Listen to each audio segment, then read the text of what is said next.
Hello, hello, YouTube. Looks like everything is set up. Let us just... Hello, YouTube. If the sound is different today, it's because I have swapped out the keyboard I'm using again. I have one of these little compact, inexpensive Chinese keyboards. So I switched this one out because it's smaller. So then I have more room on my desk if I have to put a book or like another computer, a laptop, or whatever. So working on a lot of stuff. So that is why I got some more desk room. Another thing also is,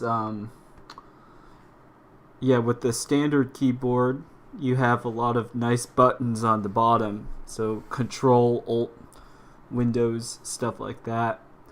And you could press them with your thumbs very easily. Whereas some of these fancy keyboards, you could call them like a ergonomic keyboard. So I'll just pull up, show the one I have. My most expensive fancy keyboard I had bought at one point because I wanted to motivate myself to do more writing for my then grad school thesis type stuff. Eventually I decided not to do that thesis. But in order to try to motivate myself, I had bought one of these fancy Kinesis keyboards here. So these things, wow, the price has gone up. I guess it's an investment because I spent less than this to buy it. But with the inflation or whatever, it has become more expensive. Anyways, as you could see on the thumbs, there's Control, Alt, Windows, and a Control. But you don't have, like usually you'll have two Alt buttons, for example, on a standard keyboard. So, you don't know you need those buttons until you're doing something in which it's useful.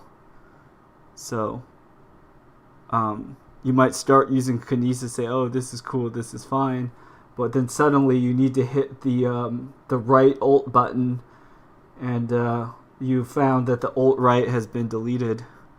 Haha. And what do you do at that point? You have to reach across the keyboard or do some workaround in order to get that. Oh, and I have like one of these keypad thingies. So one of these external keypads. I think like oftentimes if you do data entry or something, people get it with a laptop. But it could be a convenient way to get more desk space, because it's like if you just have to hit numbers, you could do it quickly with your right hand, and you could push the keypad to the side, so you have your keyboard isn't a big unit together. It's separated into smaller parts, so that could be nice. What's up, Reaper? Welcome to the stream. Just showing some keyboard nerd stuff to get started. All right, cool. So we have a lot of interesting things to talk about today. Let's see. All right, looks like we don't have any comments right up front, so I'll just get into the topics I had to prepare to talk about, and then if anybody has any other stuff, then I'd be happy to address all your concerns and questions. So let's get started. Our friend Reaper here had sent me a interesting representative article. Where did I put it? It was about the singularity. Oh, here it is. Okay. So I want to talk about this article here. Singularity is fast approaching, and it will happen first in the metaverse. So here we have a bunch of words that will be familiar to anybody that's following pop science. So let's start. what is the singularity? So all the sci-fi nerds have come up with this term, the singularity. Let's look up a definition just to make sure we get it right. Don't want to misrepresent the position of people who talk about these things. Reaper says, oh, Alan has a new lamp. I wonder if he uses it for web development. Haha. It actually is quite useful for web development. Having a good lighting could be very helpful for staying energetic, staying awake. Alright, so here, singularity, and then there's this subtopic, technological singularity. So I'm just going to bring up the technological singularity definition because I think this is the relevant one. Okay, so what is the technological singularity, or simply the singularity? It is a hypothetical point in time at which technological growth becomes uncontrollable and irreversible, resulting in unforeseeable changes to human civilization. According to the most popular version of the singularity hypothesis called intelligence explosion, an upgradable intelligent agent will eventually enter a runaway reaction of self-improvement cycles. Each new and more intelligent generation appearing more and more rapidly, causing an explosion in intelligence and resulting in a powerful superintelligence that qualitatively far surpasses all human intelligence. So, in less verbose terms, what if a machine could develop a smarter machine? So no longer is it humans developing, designing a robot, but you have robots that build smarter robots. And it doesn't have to be like a mechanical robot. It could be just an artificial intelligence, like programs that write programs that control the Internet of Things. That would count as a robot too. So I'm just going to make a list of discussed things to add to the description. Make it easy on myself. Okay. So that's what the singularity is about. Robots making robots. And eventually those robots becoming super big brained such that they could upgrade and make other robots. Okay, so this article by entrepreneur.com. Hey Reaper, if you know of like, how do you check the value of a URL or how much it's bidding for? If you know a good resource or website to do that, let me know. We could check how much entrepreneur.com is worth. All right. Okay, so entrepreneur.com. Singularity is fast approaching and it will happen first in the metaverse. Alright, then subtitle, is the metaverse going to change life as we know it? What does this mean for our future? Then we could quickly look at who Abdullah Kablan is, the author of this article. He calls himself a serial tech entrepreneur. So not just being a tech entrepreneur once, he keeps on tech entrepreneuring, an investor and an academic. And is that him with a bunch of drones or something around him? What does he do? He writes in cursive. He runs out on stages. He wears a headset.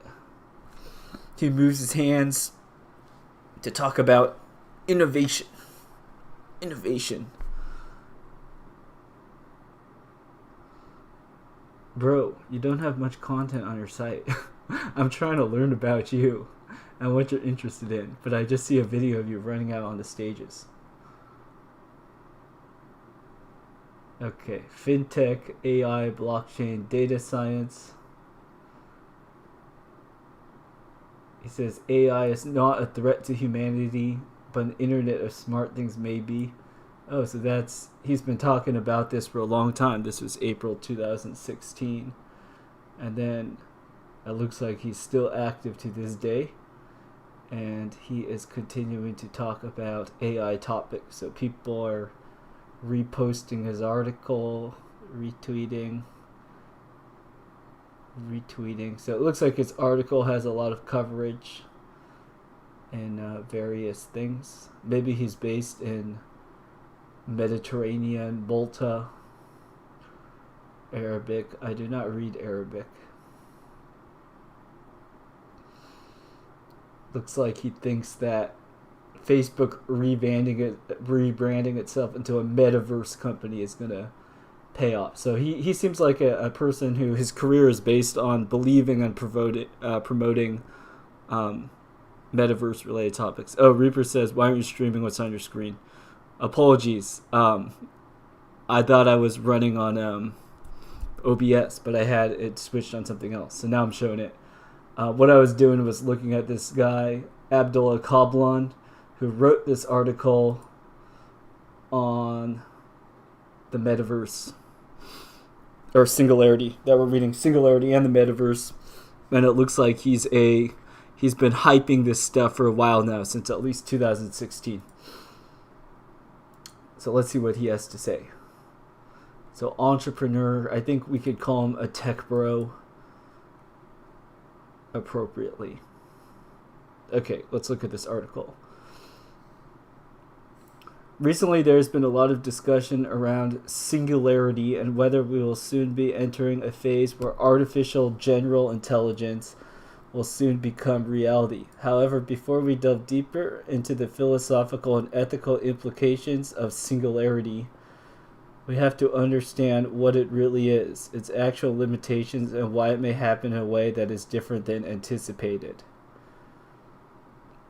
So just to clarify, this term, artificial general intelligence, what he means by that is like, now we have artificial intelligence that could do something like beat a chess, like play a chess game and defeat all humans at chess.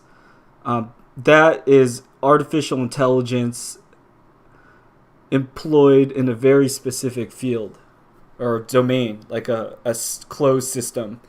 Now, what he means by general artificial intelligence would be like a computer that's able to identify and solve problems generally, kind of like how you could say, like, are humans made to hammer nails into walls or to like deliver messages? Like, what are humans made for? Well, humans, we would say, like, we have general intelligence. We're able to do all sorts of things depending on our needs. So in the same way, this idea of artificial general intelligence is that some people think computers might be able to do that. Okay, continuing. Singularity is the notion that the exponential acceleration of technological development will lead to a situation where artificial intelligence supersedes human intelligence and will eventually escape our control. Some even predict catastrophic consequences for humanity where machines will become the dominant species on the planet. So, Terminator, Skynet, right? Like, the machines get smarter and then they trap and enslave the humans. That's the sort of thing he's talking about. This may seem a bit far-fetched, at least for the near future, given the advancements in hardware development, and robotics are not catching up with software when it comes to general artificial intelligence. Right, so like on this stream, we've looked at the Pro Robots channel. We'll go look at the Pro Robots channel here really quick. So we could see that clearly there are some advances in robots, but these machines that we see in robots, still, they are nowhere near like as flexible and able to do stuff as humans. It's something people are working on, but for now it's like a drone. You could mount stuff on it like cameras and things, but it still flies around, lands. It doesn't have like a super advanced arm that could just do general stuff. It still looks very drone-like. The these like jumpy dog things. Yeah, you could mount guns and stuff on it. So they could like move and they could shoot, kind of like a tank. But yeah, they don't have like a multi-purpose limbs like arms. Whereas like the arms that we do have, like automobile manufacturing, something like that, they are often mounted on something. So it's not like you could walk around and use your hands to do all sorts of stuff. Likewise, the robot arms that we have nowadays, while these arms might be more flexible and able to do stuff than like a drone, then it has to be plugged into a static system and stuff. So all these individual components that might go into making fancier, more complete robotics are being developed. However, it's not like we have a just general humanoid looking robot thingy that basically is just waiting for software. In some ways, you could say the software is ahead of the hardware for some of this stuff. So that's the claim that's being made here. And I could see how someone would say that. All right, continuing. However, one can argue that the recent hype and development surrounding the metaverse will definitely open the door to the rethink of singularity. But what is the metaverse, and why is it such a big deal? Okay, I'm hyped. Tell me about how you see the metaverse. What is the metaverse, Mr. Kablan? The next internet. A recent market analysis has estimated that the metaverse market opportunity could be around 800 billion by 2024. So that's a big number. Let's put that in perspective. I was actually curious to look this up. Let's look up like what is NASA's budget? I'm curious. So we could compare like how much money is going into space stuff versus what's proposed to go to metaverse stuff. Oh, cool. Hi, Dion. Thanks for joining the stream. Good to see you. Okay, so let's just say NASA's annual budget for the fiscal year 2020 is 22.6 billion. Represents 0.48% of the 4.7 trillion the US plans to spend in the fiscal year. Okay, so supposing that this figure 22 billion, that's like NASA rockets, stuff like that. I'm sure there's other money in like aerospace or other places that might be related to this in some way, but we'll just go with that number. Now, if the metaverse gets 800 billion, then that's like way bigger than 22 billion. It's like 40 times that, right? So this is to say that relative to other research places where money's going to develop stuff, $800 billion going into metaverse market. That is pretty huge. This could be seen as an expected meteoric rise for the metaverse, given such an estimated market size. However, the question that many people are asking is, what is the metaverse? Okay, Reaper says, revenue for internet stuff is just renamed as metaverse stuff. Yeah, that could be, you know what? This is a good point. I was making a false comparison because I was looking at like NASA budget, and then this is looking at metaverse market opportunity. So it is a fair comparison in that besides like SpaceX or whatever, civilians don't really, like I don't do anything that has to do with outer space. Like I could buy a telescope, I guess, but nothing really big. Whereas internet commerce and stuff, that would be more comparable. So why don't we look at internet commerce value, something like that. So here we have a claim, global e-commerce estimated at 23.8 trillion. What does this mean? Like money being transacted or something? I'm not exactly sure. I think though here,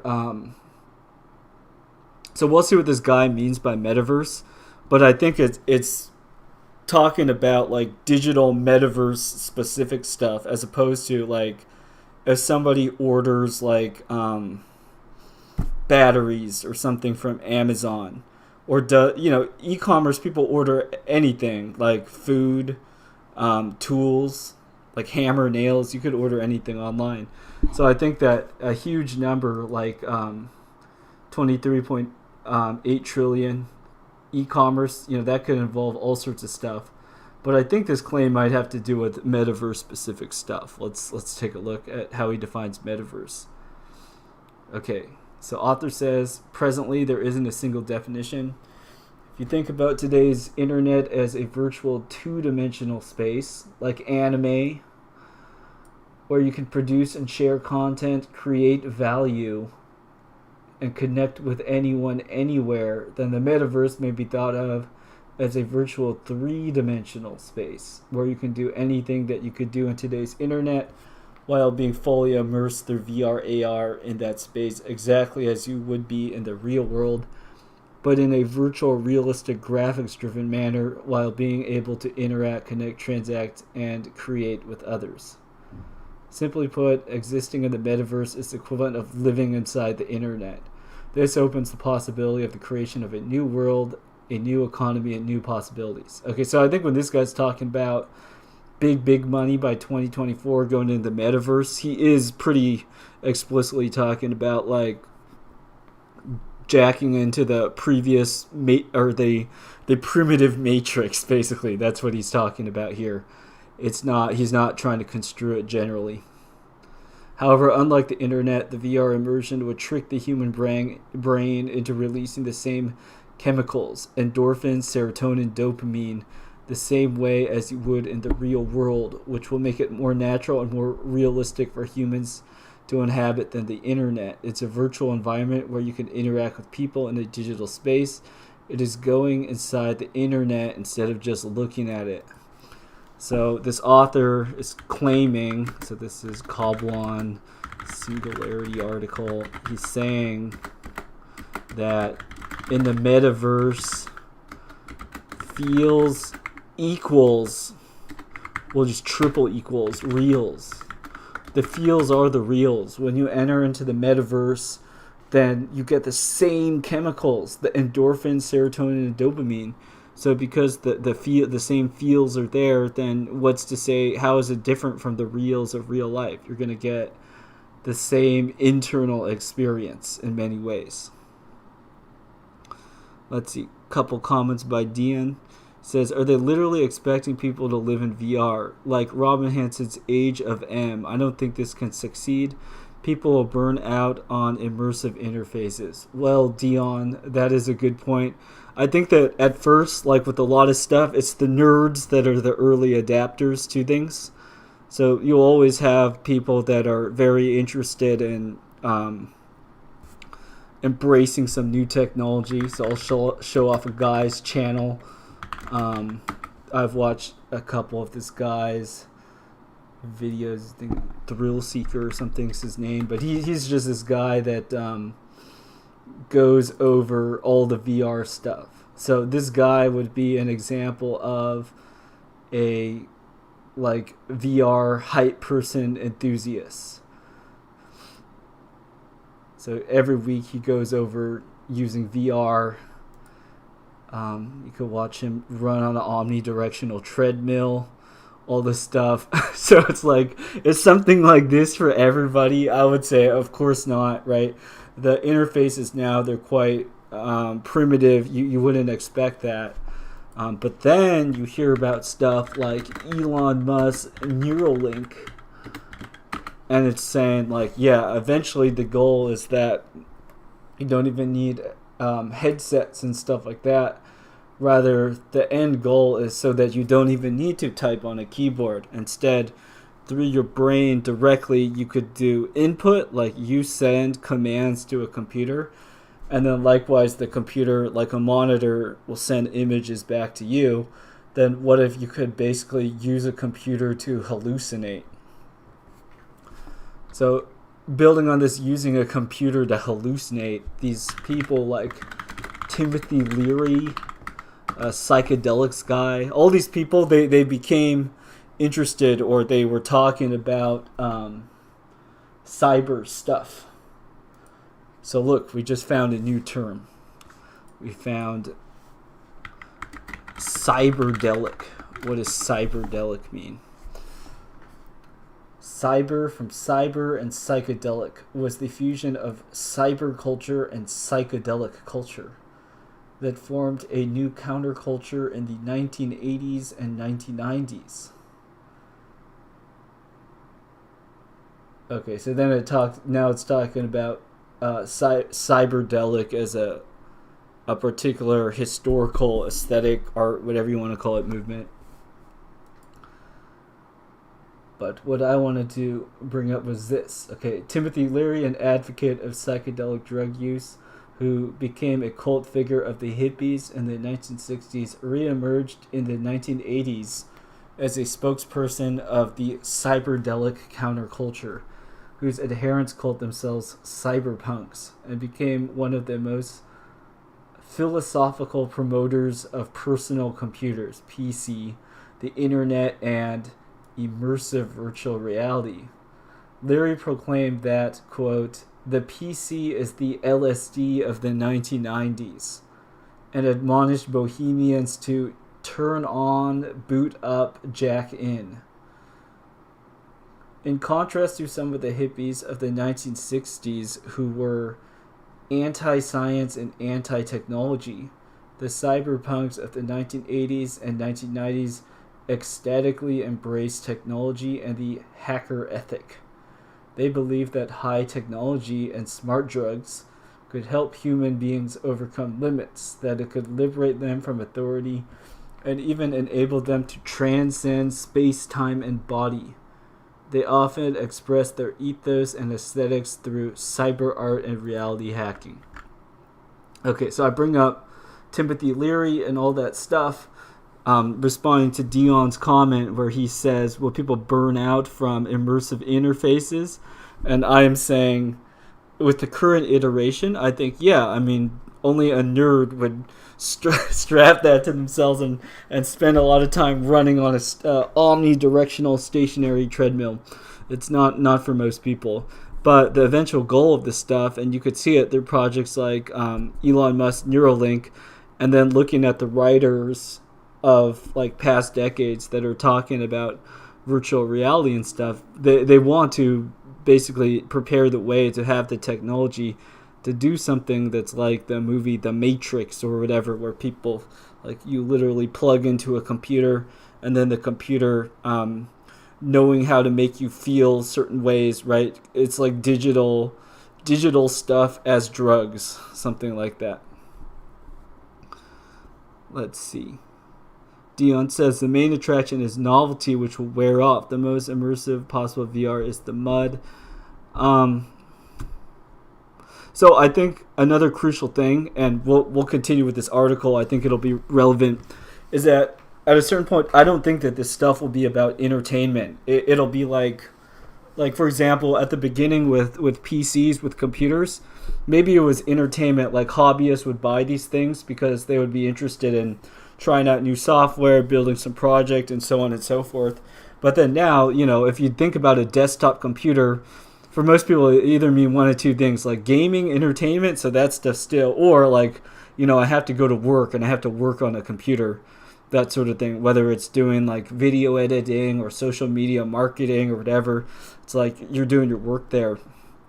So I think in the same way that like ultimately, like IBM, like business machines, right? The point of these things is for integration and economic systems, for doing business of some kind. I think that all this metaverse stuff too, it's also ultimately, it's not just going to be like, oh yeah, do this for fun, the novelty will wear out. More so, it'll be like nowadays, tons of people, you have to go to work and work on your computer, otherwise you don't eat. In the same way, it'll be like, you do this computer nerd stuff, you go on your, you go into the metaverse, or you don't eat. It'll be kind of like that. So it actually doesn't matter if the novelty factor wears off for people, if you could get society at a large to accept something, then suddenly it just becomes an integral part of the way people live. You could look at how, like, a lot of people, if someone's on their smartphone now, I don't think that there's an assumption that someone's slacking off on their smartphone, at least among people that do work on their smartphone, like call clients or whatever, because you might have to text, email, reply. I'll start fiddling with my hair, got all whacked out. Whatever, disregard. Okay, so with let's see, where were we? Oh yeah, so with like computers and stuff, and smartphones, people now, smartphones are with us. So it might have initially appealed to people as an entertainment thing that got everybody buying them and using them like for fun as a cool new gadget. But then eventually it's been turned into sort of a business device, such that, like, for example, when I turn off or put away my phone, then I actually find that quite relaxing. It's like the day's over, I'm not going to look at or touch my phone. I put my phone aside. I think that's a very common sentiment with a lot of people nowadays. So similarly, I think with all this metaverse stuff, initially it'll bring in people with the excitement, the novelty, the draw, but then eventually it's going to turn itself into invasive technology, basically. Let's see, Dion says, the more you try to manufacture the stimulus yourself, as opposed to leaving it up to imagination, the more perfect the stimulus needs to be, to not destroy immersion.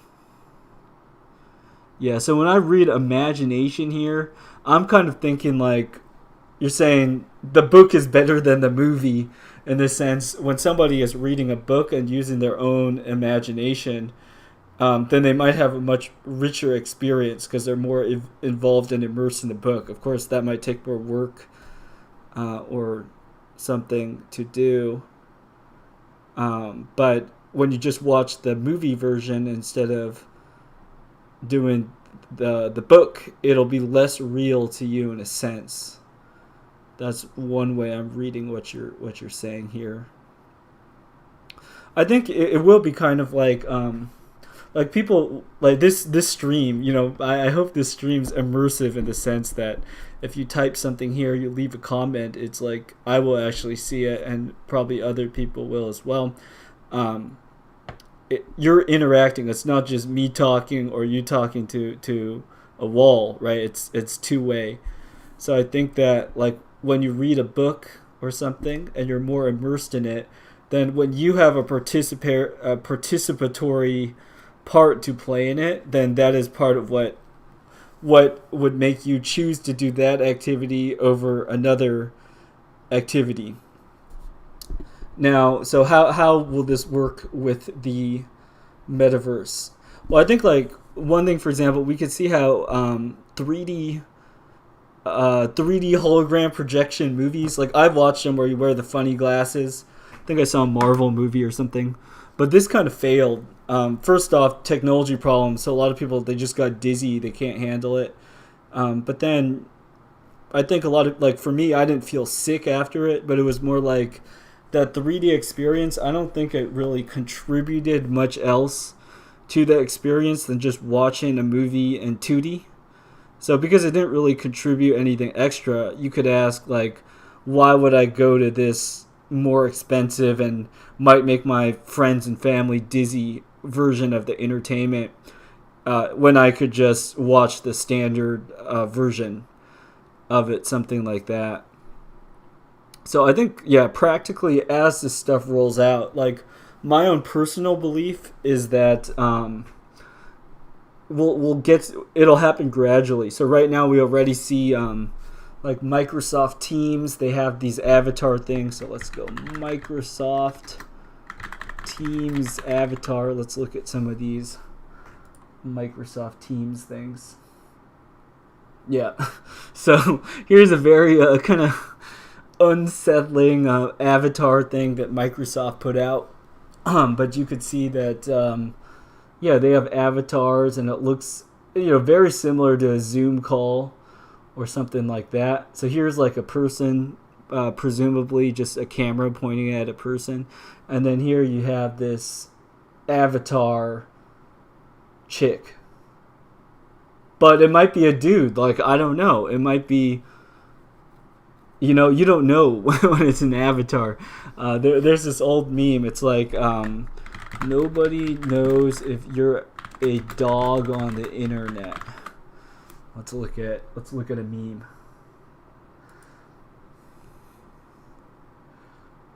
Here we are. On the internet, nobody knows you're a dog. Oh, okay. Yeah. It's like a picture. So, someone's posting behind an anime profile picture on the internet. Like, nobody knows you're a dog. Nobody. So, but I was bringing this up to say that, like, with this Microsoft Teams thing, then we're already seeing the introduction of this idea of, oh yeah, even in normal workplace business type things, because a lot of like societally accept, like using Microsoft software in 2021 is not fringe whatsoever. In fact, it's the opposite. If you're like, oh yeah, at my workplace we use Apple product, or like everyone uses Linux or something, that would actually kind of be an exception. For everyone to use a Windows computer, I think that's actually pretty common and standard. So now Microsoft, that they make Windows, they bring in Microsoft Teams, and now they're normalizing this avatar stuff. And you could see here, like, half the people are avatars and half the people are just video. So I think this is it's a good illustration of how gradually they could get people used to these metaverse ideas, and especially through requiring people to do this stuff in their workplaces. So even if, like, I think it's lame, you think it's lame, like, I don't want to do that. If you're forced to at your workplace, or like students in school is another big vector by which people become used to stuff. If you're forced to with your school, like you have a class and they were like, yeah, and then once a week we're gonna have like a metaverse discussion session where we all meet on the metaverse, and you could ask your TA questions, something like that. Then that will be how a lot of this stuff gets normalized. Yeah, and you could see here's the floating torsos. They don't have feet because the cameras that are watching the person and matching the avatar, it's probably only the top half of the body. Anyways, so that's just my own view of how I think that metaverse type stuff will be rolled out.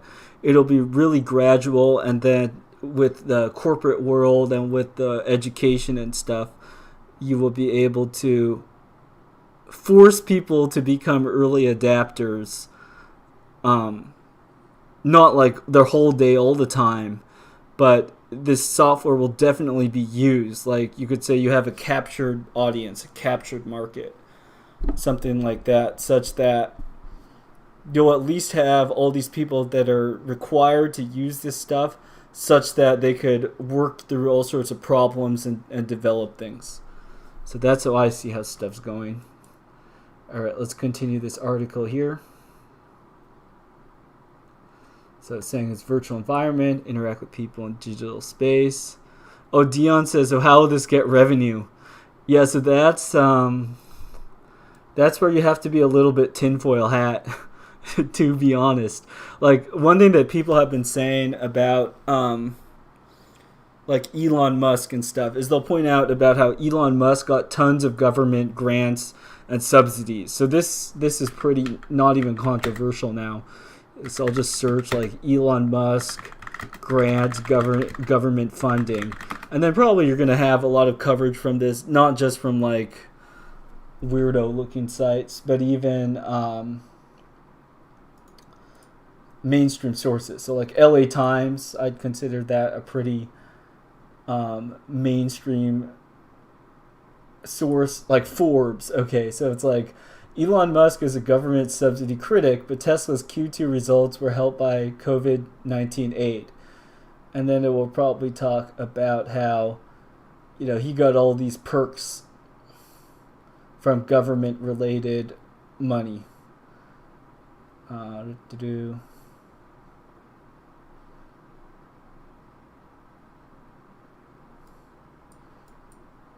Okay, so like for example, here it says the company was able to get into production owing to a 465 million low interest loan provided by the Obama administration, and its customers received federal tax credits for years, as well as state rebates for buying its zero emission vehicles that were worth billions of dollars.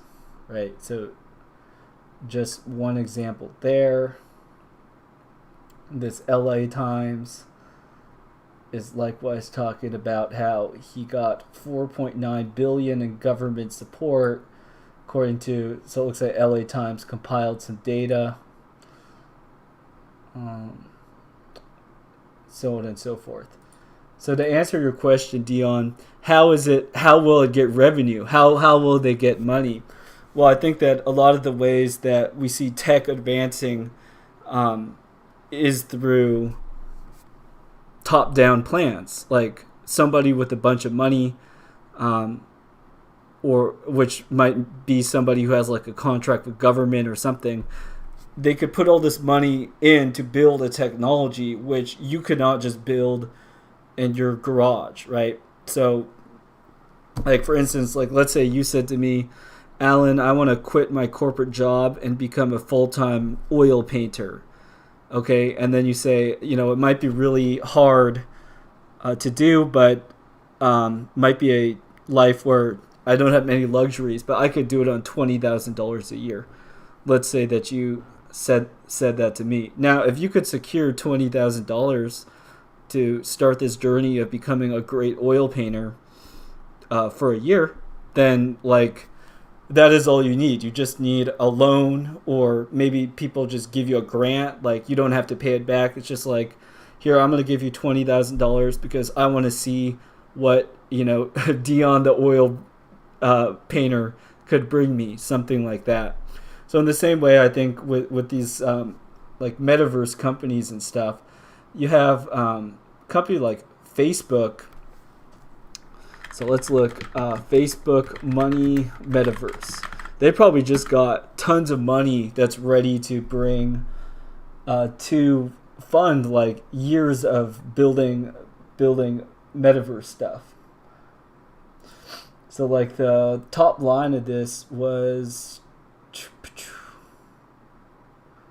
well, we'll just look at this article. It doesn't look very long. So it says, all right, Facebook CEO, just for reference, this article, July 29th, 2021. So I think this was before the Meta rebranding announcement.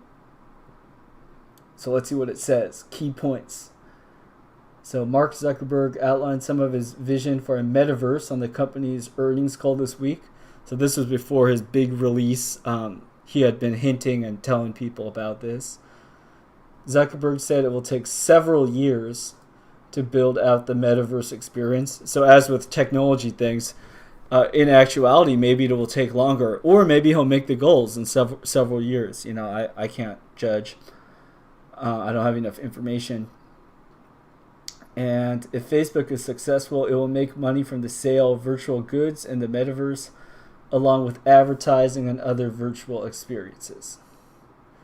Yeah, so I think that the main thing here is like, if Facebook is able to control the platform, it's just like, a credit card company.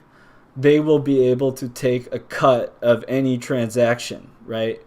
Like, or PayPal or something. So let's say like PayPal, they take a 4% cut of every transaction. Then you get millions and millions of people making millions and millions of transactions in PayPal, taking 4% of all of that traffic. That money really adds up, even if the transactions are quite small, right? Like 4 cents times a million. If you had that tomorrow, then you'd probably feel pretty rich, right? So in the same way, Facebook here too, if they're able to control this virtual marketplace and they could take a cut to sort of pay them back for having built out the marketplace, then they will profit from that.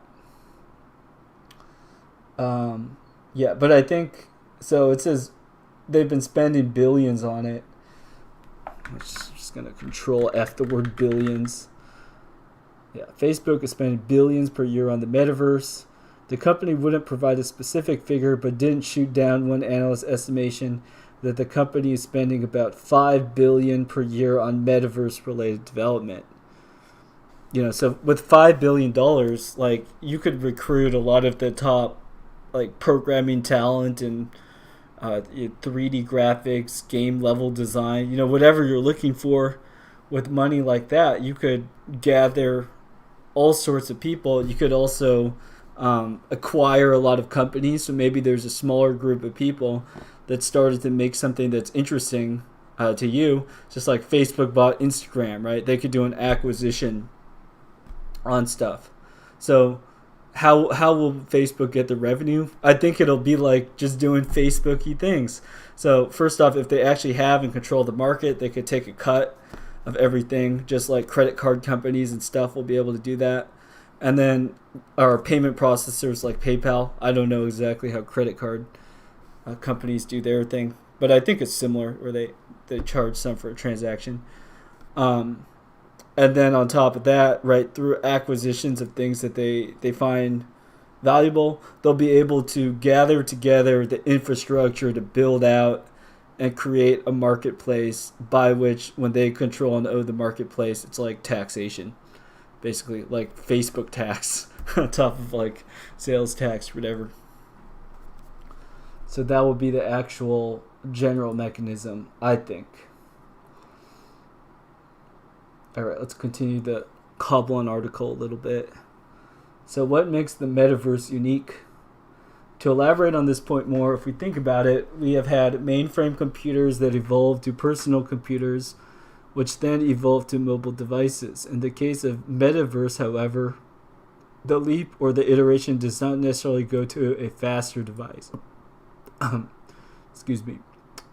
Instead, to virtual simulations, virtual worlds, and virtual environments, where the VR and AR, we can finally make it possible to buy things in the real world through these environments, but in particular also to buy things that just happen to exist in these virtual environments. Connecting computers to the internet has catapulted them to mainstream use and marketing, the beginning of the dot-com era, blah, blah, blah. So, yeah, then talking a little bit about how it works. I'm not going to read all this because we already talked about a bunch of this stuff. But basically, if there's ways where people could make money, exchange money, there are digital goods and services, then like I was saying, then Facebook could take a cut controlling the marketplace. Yeah, so the creation of a new economy, the money, the payments, all this stuff is huge, because if it's just entertainment, there isn't actual money going around in there, then why would people be motivated to participate? However, if it is known that, doing crypto and stuff, you could make big bucks in the metaverse, then I think you're going to see a lot of people that are participating. Like, for example, I don't personally, with cryptocurrencies and stuff, I don't believe in some like digital freedom future or anything like that. I just think how the world works, it's not going to happen, right? But so why would I decide to put money in crypto or something like that? I mean, basically the answer would be to make money, and money is what you use to like pay taxes and pay rent, stuff like that. So if there's money to be made somewhere, regardless of people buy into the hype, so to speak, you'll do something just as work, like for a job. Like most people that write computer programs nowadays, they probably aren't writing the most fun, their favorite thing that they would want to write computer programs for. Instead, they're just writing programs because a company would hire them to write a particular sort of software. So people will go ahead and they will write that sort of software because they could make money doing it. So in the same way, this new economy, right? Why would people do metaverse stuff? Well, if it pays to do metaverse stuff, then I don't think you need to worry about entertainment value or anything like that. As long as the marketplace is functional or usable, then people will use and work in it. All right, so now we're getting back into the singularity thesis of this article, so we could resume reading here. Okay, Kablan guy says, as mentioned at the start of this article, it may still be hard to create human-looking android machines that will take over the real world. However, in a world where everything is digital, it will not be difficult to create intelligent, self-replicating agents that can send and learn about their environment and evolve to take over its environment. The metaverse will provide just that. Yeah, so basically it's saying, the avatar, AI, robot, stuff like that, their native environment is like a digital world. So if you have like the metaverse, digital land, and then let's say you have like a stock trading robot, a stock trading AI, and then it also has an avatar, then this thing could just like accumulate money and grow and be bigger and bigger and bigger. So that would be an example, and this is probably the plot to some movie or book or something already, of how an AI will come to dominate the metaverse.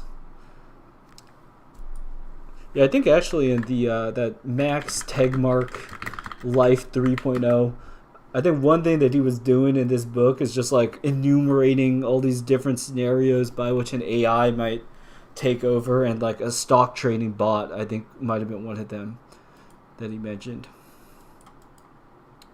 All right. So we'll just read the last paragraph.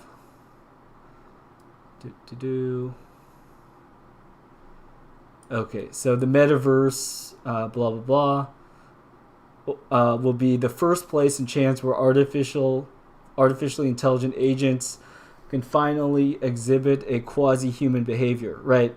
So you turn everybody into avatars where you don't know if they're a dog or a man or a woman or a child. You don't know what they are, or an AI.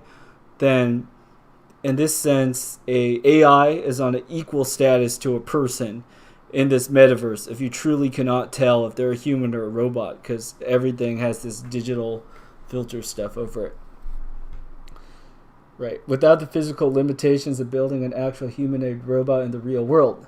So it's like, it's hard. How are we able to make like, realistic artificial skin? Like all these problems. Probably if I looked into what researchers into prosthetics and that sort of thing are trying to develop, what they have done, you would probably encounter all of these topics. So those are hard problems that we have not been able to solve. So instead of doing all that, what if you could just make everyone into an avatar?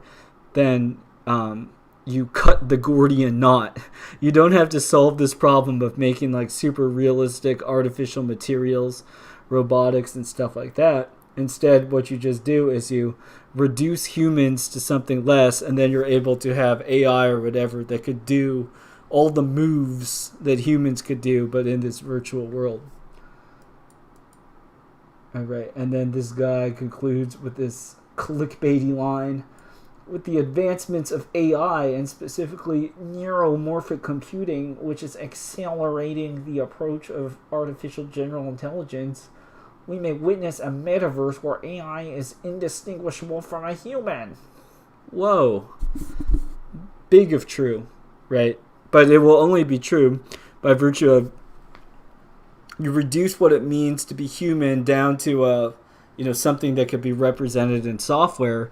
Then of course, if you could represent a human in that software variety, then you could also have a machine do it. It's just like we have video, which could show an image of a person. So if you could have like a video of me, does that mean that you copied me everywhere? It's a video of me that you copied everywhere. But if that's how you define a person, as like what looks and sounds like a human, then I guess by playing some semantic trickery, you could say like, oh yeah, so then you are uploaded to the cloud. Something like that. All right. Dion says, the big problem I have with the metaverse is there's no single application I can think of where the business proposition is. Let's see, they may be aiming at everything and nothing, just premise on the notion that full VR will exist and they're going to try to get there first. Yeah, so like I was saying, what's the actual mechanism that could be used to do it? So if they're able to create a market, like a marketplace, the creation of a new economy, if they're able to pull something like that off, then they could make money. They could take profit by taking a cut of every transaction. So you could think about it this way, like the current internet 2.0, whatever we want to call it. For a while it was like ad revenue. So you didn't make money directly if someone visited YouTube. You don't make money directly if people watch a YouTube video. However, advertisers and stuff would pay YouTube because they know that a lot of people watch these videos. So if you have people interacting with the site, the equivalent to the real world thing would be like foot traffic. You have a lot of people that are going around certain places. So if you know that a lot of people pass by a certain place, well, then you might pay to have an advertisement, like a billboard or put a sign or, even open up a little shop there. In the same way, I think that if you're able to get a bunch of people using and in this metaverse stuff, which as I was saying, I think it will come through like a company requiring you or your school requiring you to do it. It'll be these sorts of like basically forcing people in a way to use it. You could funnel and force people into this thing that you then choose to grow. So it's like you don't have a choice in there being a metaverse. There's going to be a metaverse whether you like it or not. And it doesn't even matter if you think it's lame or you don't believe in it, because they have a way in which they're going to make this thing. They're going to force people to go into it, and then there are going to be people that are going to make a bunch of money from it. So that is how I would say the general way I think that they're going to make money off this. And because, if somebody has like billions of dollars to spend for a year, then they're going to work on developing something whether you want them to or not, right? Like, I can't be like, I don't know, I hate semiconductors. Everybody stop making semiconductors. It's just like, people are going to make semiconductors whether or not I want them to. So I think in the same way we look at something like the metaverse, it's not so much of a matter of do you accept or reject that they're doing this. They are going to do it, provide the world continues as we know it, whether we like it or not. So now, though, we're at a position where we're able to look at how it's going, look at the forms which it's going to take, and then we could make our own conscious decision about how do we want to align ourselves with respect to the metaverse. So, like, for me personally, maybe I'll try VR goggles one day. I don't really care. I'm not very excited about that. And I would say in terms of like body implants, like am I going to get a Neuralink or something? Basically, I'll say no. I don't want any part of that, right? So I've decided this right at the beginning, like if they strap me down and turn me into a military experiment or something, I can't do anything if it's truly forced upon me. But like I know that this is the sort of stuff that they're cooking up, and I'll learn about it, I'll study it, and I might even make some money off it, understanding where the money's flowing, what they're building out. But seeing it coming up front, it won't sneak up on you if you know what they're doing. And I'm saying, I don't want to be a part of it in that way. Like, I have no problem using the internet and like using YouTube or whatever, but I'm not going to believe in like the dream of escaping into the metaverse. I don't think it'll work. So Dion says this will be Facebook's MSN, attempt to co-opt the net. Yeah, I think so we see it's kind of interesting. It's like, with the space race stuff, you have these like competitions, what you could say is like it's like sports team playing against each other. You know, you yourself, you don't have much direct input, but you could see how these teams that appear to be competing with each other are on the world stage, so to speak. So, for instance, you have like Bezos, SpaceX, NASA, and Richard Branson all doing like space, aerospace related stuff, right? And it's like it's this big a billionaire and feds, NASA, they're the feds that are doing this thing. And like, are you just supposed to sit there as a spectator and be like, you know, I am inspired by your guys' uncompromising pursuit of science or something? Like, that's kind of what we're supposed to do. We're just supposed to be curious. We're supposed to be all hyped up by what they're doing. In the same way with the metaverse, then, you know, maybe it'll be like Facebook versus Microsoft versus, I don't know, like DigitalOcean slash Cloudflare. You know, I don't know who the main players are going to be that will go into metaverse stuff, but I imagine that, you know, Facebook, they have some PR issues. So I think that the way that we'll see this stuff arise is probably you'll have a number of nominal competitors. You know, they might all be sharing research and doing stuff, or, you know, they might actually be Facebook and Microsoft people don't share the details of what they're doing with each other. I don't know how it works. I'm not an insider into that world. But you'll be able to see, especially if they're competing for something, like if they're competing for government grants related to cybersecurity and digital infrastructure.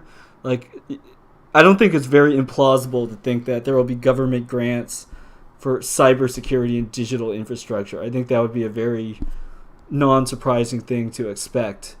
Well, if you have like this general direction given from the top, and then various companies like bidding for these contracts to build out certain projects, like that doesn't sound very unlikely to me at all. In fact, it's probably already happening. All right, comment from Reaper.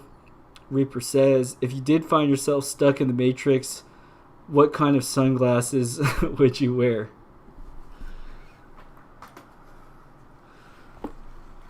Funny you ask.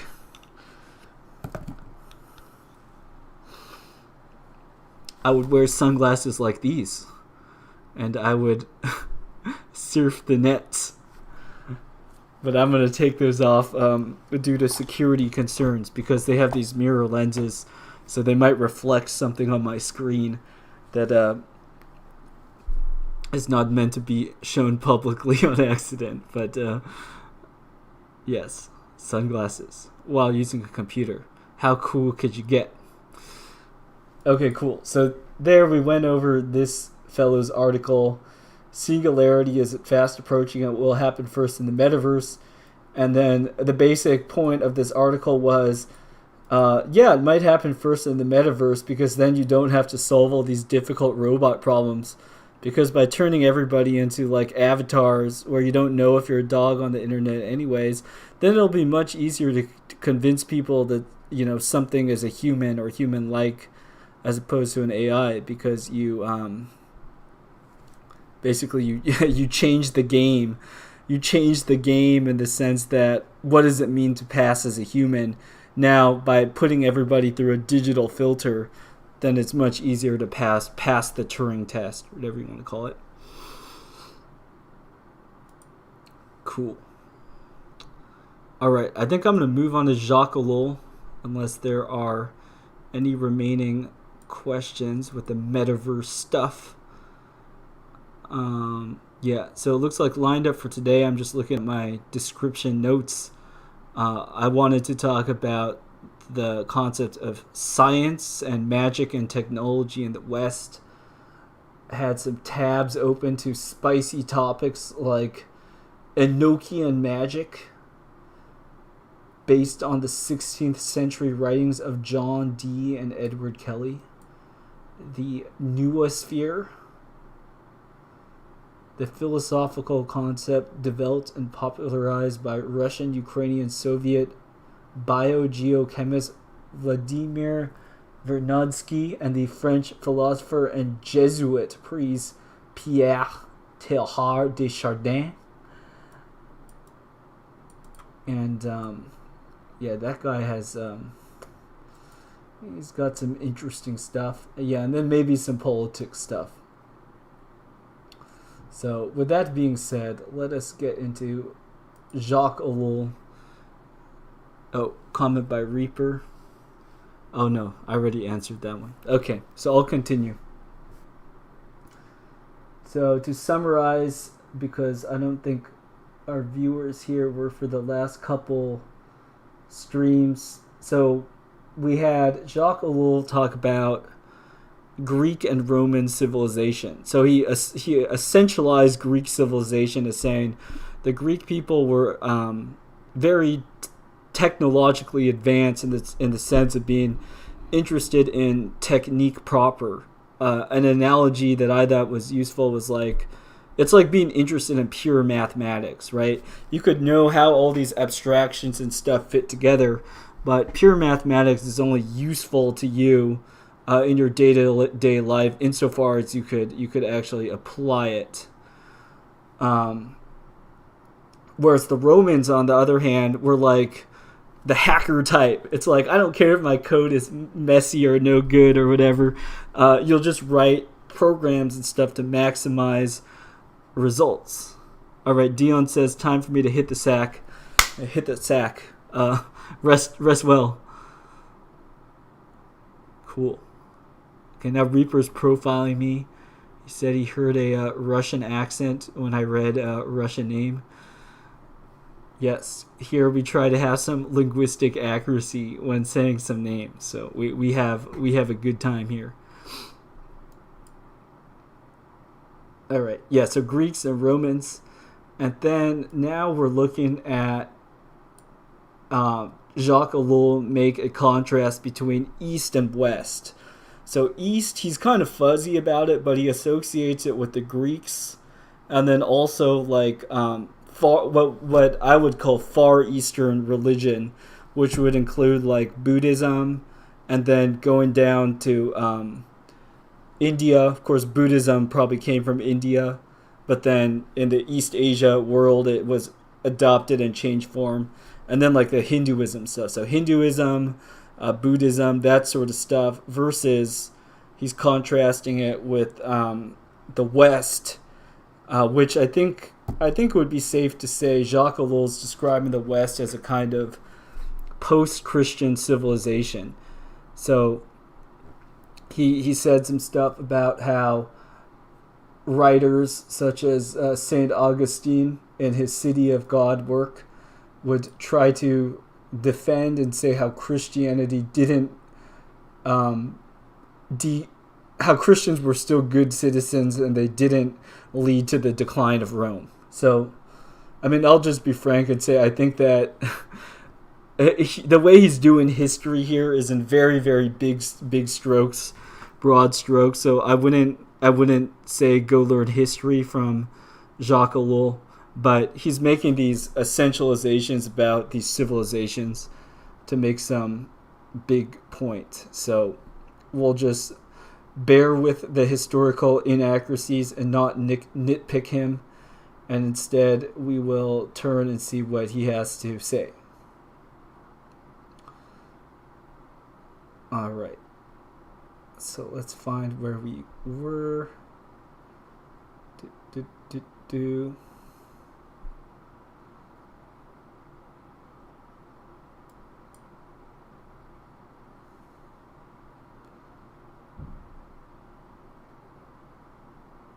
Okay.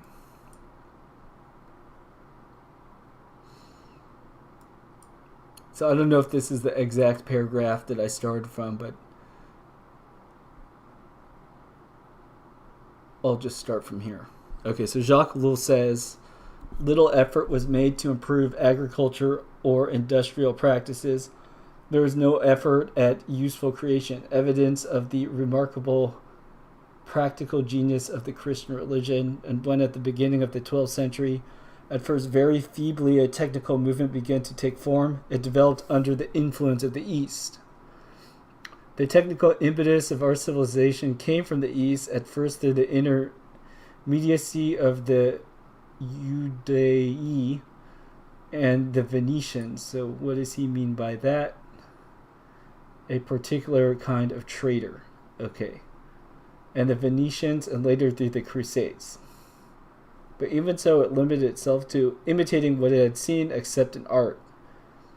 Certain autonomous discoveries did take place, especially as a result of commercial necessity, but this development was no more intense than it had been under the Roman Empire. Let's see. So, okay, he's talking about Middle Ages now. So Rome fell, and then I guess he skips over the so-called Dark Ages because people are just living in darkness. And now we're looking at the Middle Ages. Okay, in fact, the Middle Ages created only one new complete technique, an intellectual technique and mode of reasoning, scholasticism.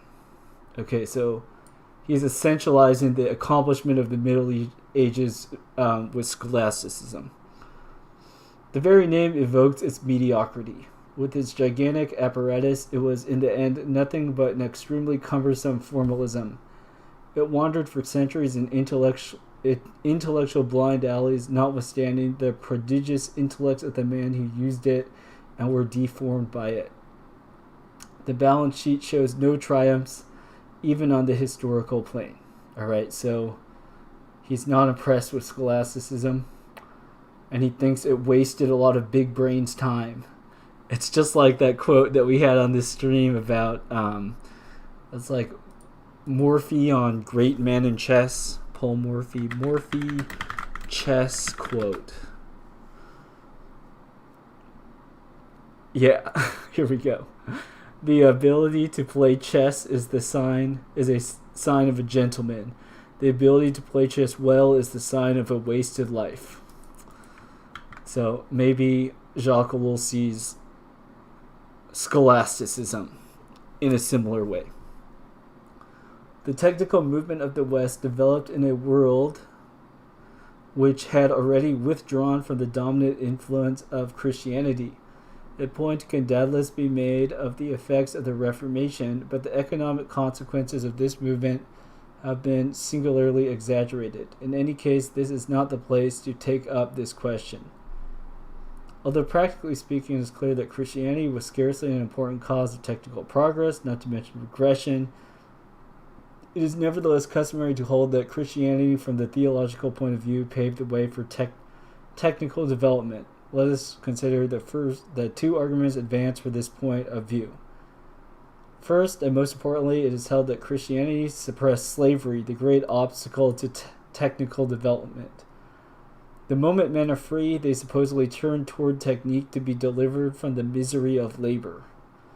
Slavery was thus a hindrance to technique because no advance was made either to relieve the miserable condition of the slave or to replace him by some other motive force. The second argument is more intelligent, that antiquity was possessed by a holy fear of nature, and dared not lay hands on secrets which to the ancients were gods. They dared not make use of natural forces which for them were supernatural. Christianity secularized nature. The Christianity nature once again became simply nature, and no one scrupled to exploit it. Unfortunately, however, neither of these arguments is quite accurate. Okay, so I think we could come up with our own critiques for these. So basically, like, if you have slavery or serfdom or something like that, then people can't use their freedom to do smart stuff, which for Ellul would be develop technique further. And then likewise, if you're like, you won't cut down trees because there's tree spirits or something, then likewise that will hinder technological development. So he probably has just paragraphs to say about how that actually or isn't actually the case. So I don't think we need to read any of that.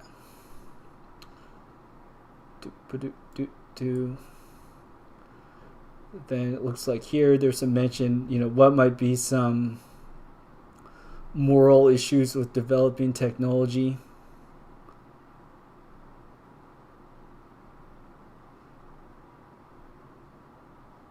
So I'll read a paragraph here. The search for justice before God, the measuring of technique by other criteria than those of technique itself. These were the great obstacles that Christianity opposed to technical progress. They operated in the Middle Ages in all areas of life and made history coincide with theology. The Age of Reformation, in its efforts to return to the most primitive conception of Christianity, broke down many barriers, but even then, it was so much from the influence of the new theology as from the shock of the Renaissance, from humanism and the authoritarian state, that technique received a decisive impetus. So I'll just briefly mention a couple things about this past paragraph we looked at. So if we're just talking about justice as being like a personal thing, like you wronged me, will I forgive you? Will I have you punished? Will I show mercy to you? And so on and so forth. There's a way where we could look at justice as an ethical interpersonal question. Now you could also have just legal machinery, laws and stuff, and I'm not saying laws are bad or anything and that we shouldn't have laws, but law in of itself, I think that people sometimes will conflate with morality. Like, should people not jaywalk across the street? So I'll just say what jaywalking is in case that's an Americanism, a California term. That's like where you don't wait for like a stoplight or anything. You just cross the street wherever, even if it's not on the crosswalk. Now, I think we could all agree that like on a moral grounds, if it's safe to do so, then there's no like moral problem with jaywalking, even if technically it would be considered a crime somewhere, a misdemeanor, whatever you want to call it. So that would be an example where, yeah, I mean, clearly we could have laws and rules, a lot of regulations for stuff, but that isn't the same as morality. Whereas on the other hand, like you aren't generally allowed to steal stuff, right? So if you steal stuff, then that would be a moral and legal wrong. And then, right, then you could say that then certain stuff too, maybe like I don't think it's illegal to just lie to your friends. I would say that that's wrong. You shouldn't lie to your friends, and your friends might not be your friends if you lie to them. But I think that it's not illegal to do that. So clearly, like legal and moral, they're separate issues. And then probably most people would agree, insofar as the laws and morality line up, then we would say that would be a more just society. There's more justice in a society where the laws like protect and promote what is right, and then there's punishments and consequences for doing what's wrong. And then in this society, then what happens in principle is that people will be incentivized not just by their own moral compass, but then also by like material stuff. Like if you do the bad thing, then we'll lock you in a cage. So then people don't want to be locked in a cage. They want to be able to enjoy their freedom. So you don't want to break a law, so you don't get locked in a cage. So we can see there's an intersection here between morality, ethics, which I would say is linked with theology as well, and justice in terms of application of the law. Now, oftentimes what the search for technique does with respect to like what I've called here like digital governments, for example, like a kind of very local, not extremely important probably example with this is like, who does like Facebook ban? Who does Twitter ban, right? something like this could be called a sort of digital governance policy. So if you're seeking like how to perfect and create the digital governance policy you want, a sort of technique, and then you put that before considerations of God, then yeah, that would be like a anti-Christian approach to like governing a society. So especially with all those metaverse things that we're talking about, right? Are the principles or the way in which laws and rules and stuff going to be set up going to be made on like Christian principles? I think that, I mean, probably let's just assume that the metaverse is not going to be you wouldn't go in there and say this this is a Christian civilization, in terms of the sort of things that get promoted and stuff. Right.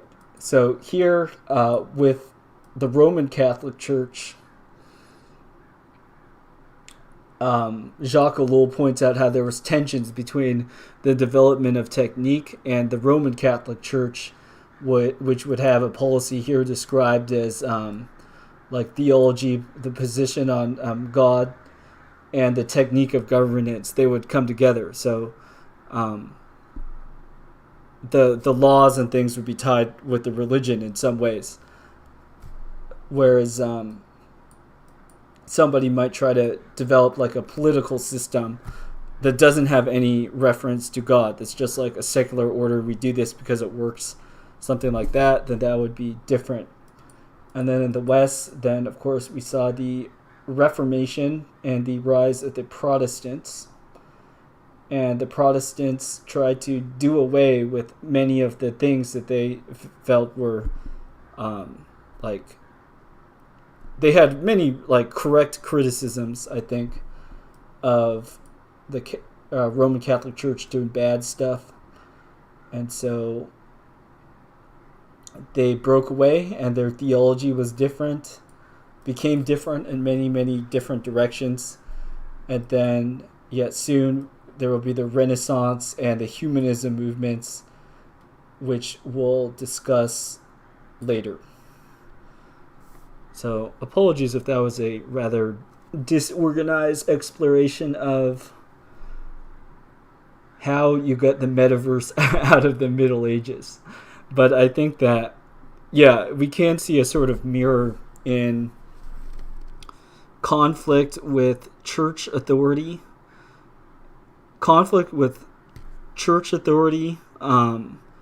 Which, like the Roman Catholic Church, whoever we're talking about, then they would claim to be the people that maintain the correct theology, the correct tradition through history. So they're saying that they're actually saying like that they're right. They have the correct religion. And there might have been a tension between that and technological progress, whereas it's just like now, like I live in California, so a lot of people have problems with the California and the government, right? So people might say like, California sucks.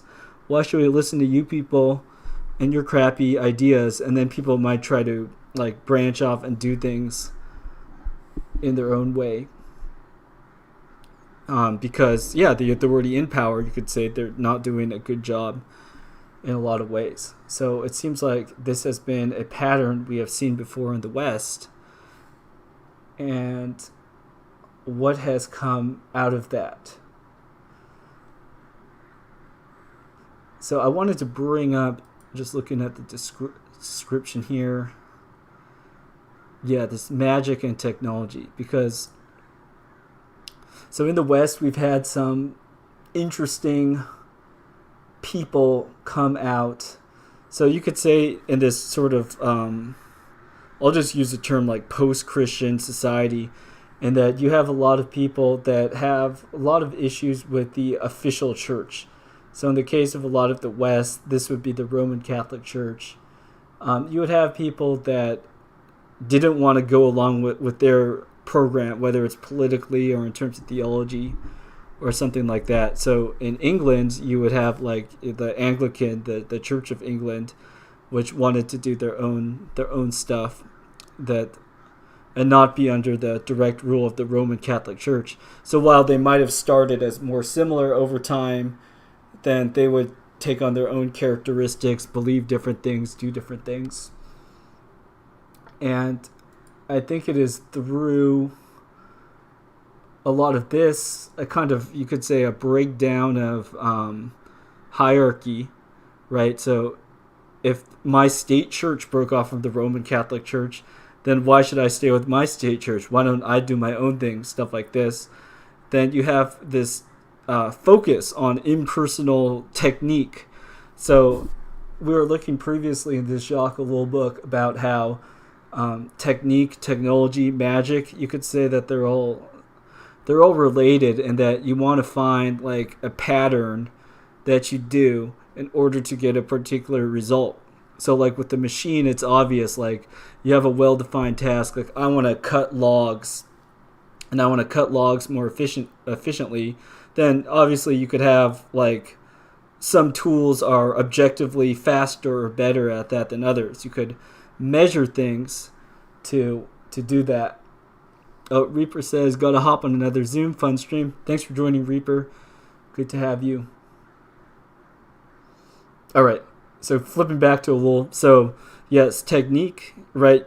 To see with machines, mechanical things, it's very easy to understand technique in that way. But we could also get a bit more abstract and see how you could look at technique for doing things that might fall under the umbrella of what now we might call like social science. So you could look at what is the most efficient technique for doing something like governance, for distributing wealth, like economic stuff. So in this book, Technological Society, then Jacques Ellul spoke glowingly of the Romans as having exemplified this sort of thing with like rule of law. He probably said other stuff like standardization of measures and some other things that he likes, right, or he's speaking of as a technological society, because this sort of stuff represents a systematization of stuff.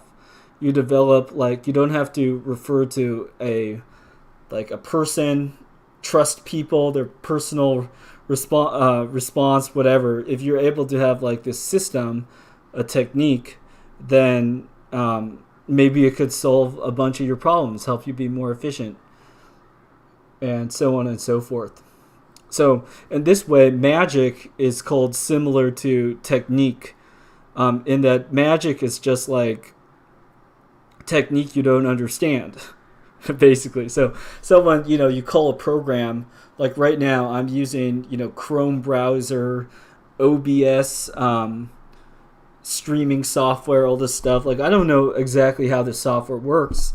All I know is, I click this button to do this and that, but I don't know what sort of operating system, any of that.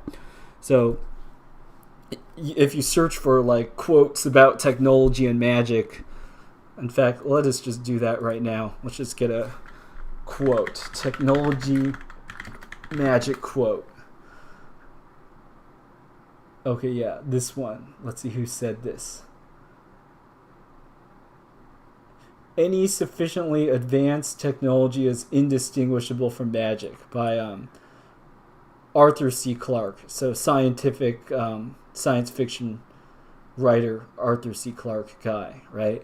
So this is the relationship between technique and magic. It's like magic is you do certain actions in order to get a result, which could be similar to a mechanical machine. You could explain and stuff, but as that sort of stuff gets more arcane and difficult to understand, it just becomes magic. So I wanted to point out that paralleling this stuff that Jacques Ellul is saying about the Middle Ages leading up to the Renaissance and things like that, you likewise see a lot of like wizards, basically, people that are practicing various forms of magic arise. So I learned about this guy, John Dee. So I think he's a little bit later, so he was born 1527, 1608. So this is like before the foundings of the United States, for instance. So I think maybe he'd be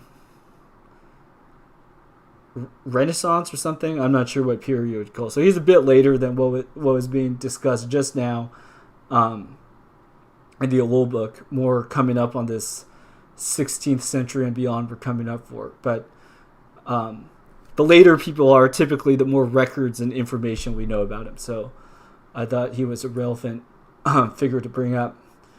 Anyways, so a person like John Dee, he did a lot of stuff that now we might say, oh, that's not science. So here, like this quote, Dee's work looks like mumbo jumbo and mysticism, yet it was mathematical. So, oh no, like math, I thought math was like smart and rational. And then there's magic, and that's like irrational and small brain. Math, big brain, magic, small brain.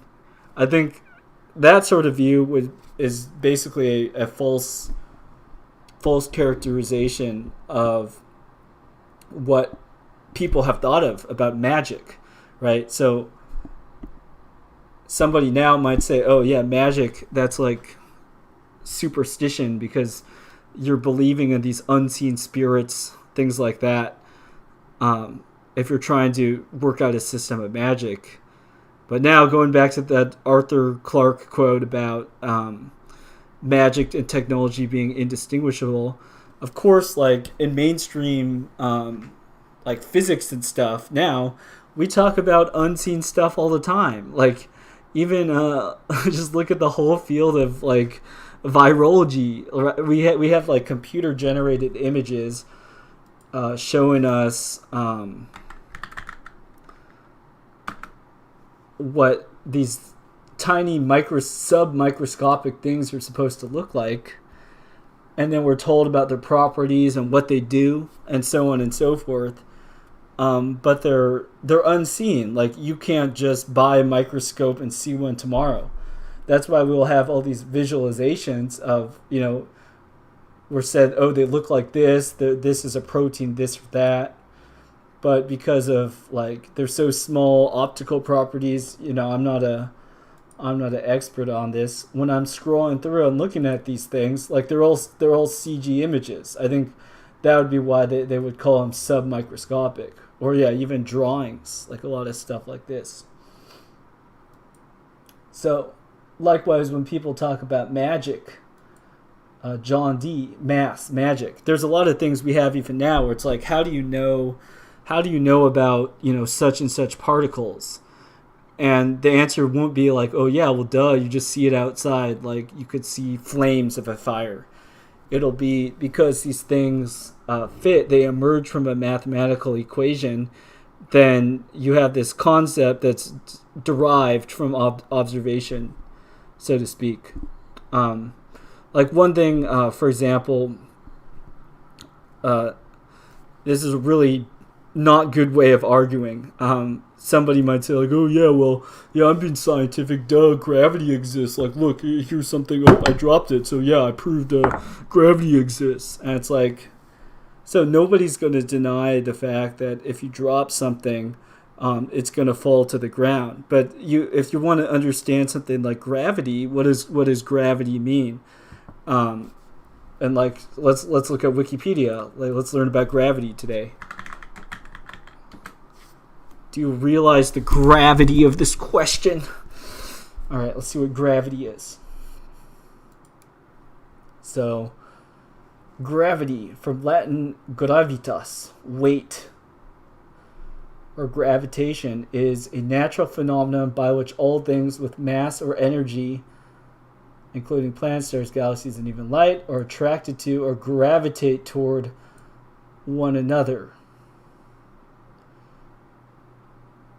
So it's an unseen thing. It's a word for a natural phenomenon, and then we'll have equations, right, that are used to describe it. So here, according to Newton, he deduced that the forces which keep planets in their orbits must be reciprocally as the squares of their distances from the centers about which they revolve, and thereby compared the forces requisite to keep the moon in her orb with the force of gravity at the surface of the Earth, and found them answer pretty nearly the equation is the following, and then here's an equation where, let me zoom in here,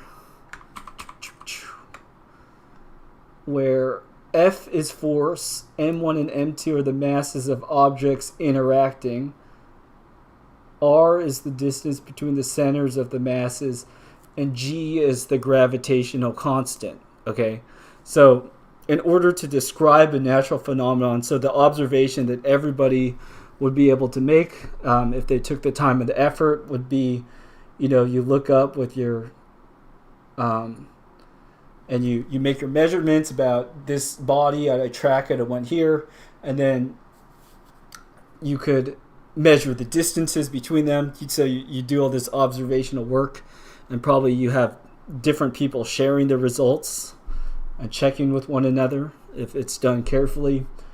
And then to get the numbers that are lined up, then you could find a formula like this. But what is gravity? How does it fit in? So we have like a gravitational constant is an empirical physical constant involved in the calculation of gravitational effects.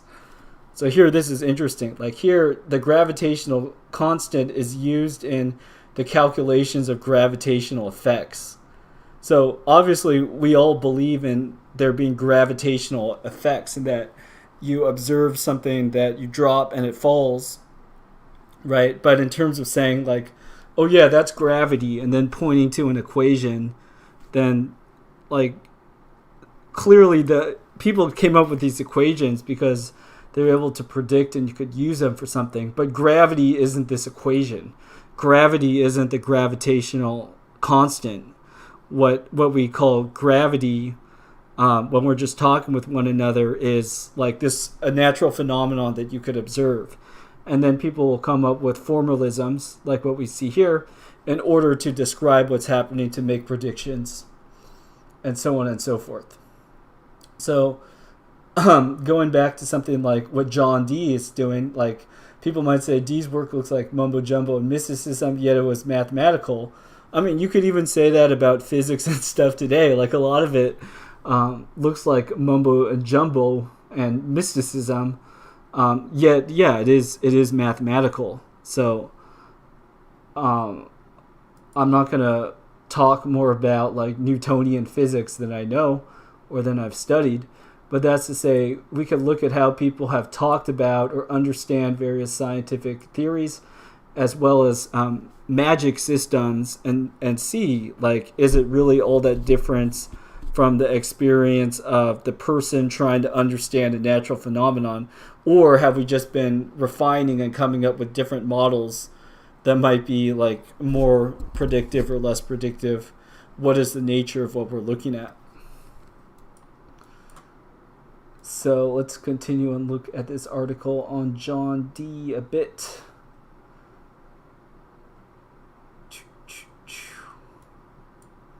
So John Dee did a bunch of maths. Okay, we have another quote here. Copernicus aroused suspicion for using maths to deduce what he could not directly see. So maybe there were some people who said, oh yeah, can you study what you cannot see? What else is happening here? Yeah, so it seems like you might have like a tension between people that want to be full empiricists and that they only want to talk about what they directly and see and what they observe, whereas you get people that are talking about magic and mathemagics and all these things, and they're talking about unseen stuff, in that, you know, we have a phenomenon called gravity, and then you come up with these variables and stuff in an equation, or constants in an equation, to describe how something comes to be. So you are talking about unseen forces in a way. Like, you're observing regularities and stuff that you can't readily point to. Like, I'm saying I'm holding a magnifying glass here. So are you doing magics if you're talking about that? And I think that the study of unseen things is kind of sometimes, I'll put it this way. In this century, in the time period we are in now, people will look dismissively at like magic that people did in the past or techniques and say, oh yeah, there's nothing to it. Before, people were superstitious, but now we're like rational and now we're smart. But if you look into like what we're doing and stuff now, and then you look at what people have done in the past, sure, the methods, the specifics of what we're doing now, it might be different, and we might be able to make more accurate predictions for stuff. Maybe for other stuff, like our predictions aren't more accurate. I don't know. It would have to depend on the field that you're studying. But the point is that mathematics and tools like this have long been a tool used to talk about unseen things, abstractions, generalities, whatever you want to call them. And mathematics have been used to talk about unseen stuff that isn't directly in front of you, as opposed to what you might call like empirical or descriptive science, some other word like that. Yeah, so this one term that I think is kind of telling or funny, a mathemagician. So here we have definition. A mathemagician is a mathematician who is also a magician. The term mathemagic is believed to have been introduced by Royal Vale Heath in his 1933 book Mathemagic.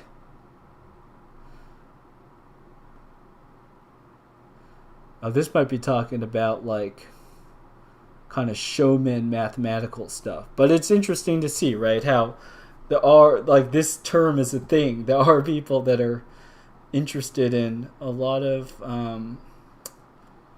what's called magic is kind of show art, mathematics, technology being indistinguishable from magics. There's a lot to talk about here, and it seems like this pattern isn't going away anytime soon.